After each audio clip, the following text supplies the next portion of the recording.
100% ఆమె చేసే పోరాటానికి న్యాయం జరగాలని 100% రాష్ట్ర ప్రభుత్వము మా మీదనే నింద వేసినప్పుడు, మా ముఖ్యమంత్రి గారి మీదనే నింద వేసినప్పుడు అది పూర్తిగా చెరిపేసుకునే దాంట్లో భాగంగా అసలు దోషులు ఎవరు అనే దాంట్లో 100% తెలుగుదేశం పార్టీ ప్రభుత్వం అయినా కానీ, తర్వాత మేమైనా కానీ సునీతమ్మ గారికి మారల్ సపోర్ట్ గా ఉండాల్సిందే.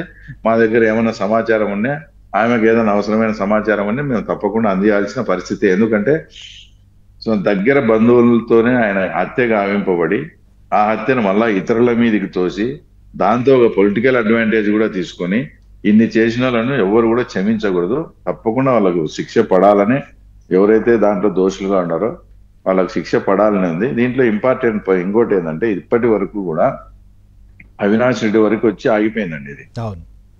ఆ తర్వాత ముందుకు పోలేదు.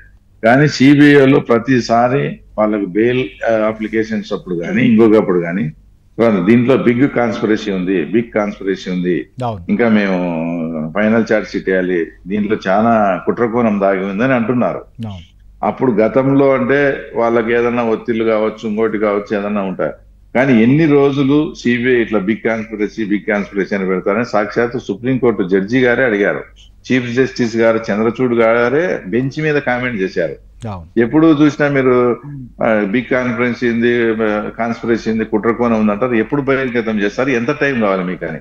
ఇప్పుడైనా సునీత గారి పోరాటం కానీ, మా రాష్ట్ర ప్రజల తరఫున తెలుగుదేశం పార్టీ కోరుకునేది కూడా ఏంటంటే, సిబిఐ వాళ్ళను ఇప్పుడైనా వాళ్ళు డిలే చేయకుండా వాళ్ళ డ్యూటీ వాళ్ళు చేయగలిగి, మీ అంతకు మీరే దీంట్లో పెద్ద కుట్రకోణం ఉందని మీరు చెప్పినప్పుడు ఆ కుట్రకోణాన్ని రాష్ట్ర ప్రజలకు బహిర్గతపరచాల్సిన అవసరం అయితే సిబిఐ దగ్గర ఉంది. ఎందుకంటే సిబిఐ వాళ్ళే చెప్తున్నారు కుట్రకోణం ఉంది, ఇంకా ఎవరు అవినాష్ తర్వాత ఎవరు కుట్రకోణం అంటే ఇంకా అందరికీ తెలిసిందే, వాళ్ళిద్దరే.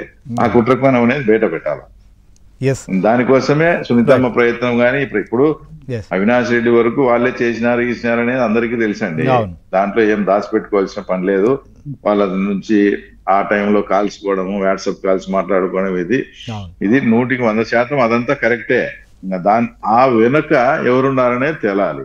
మా ప్రయత్నం కానీ, సునీతమ్మ ప్రయత్నం కానీ అది తేలితే ఈ కేసు క్లోజ్ అయిపోయినట్టే. రైట్.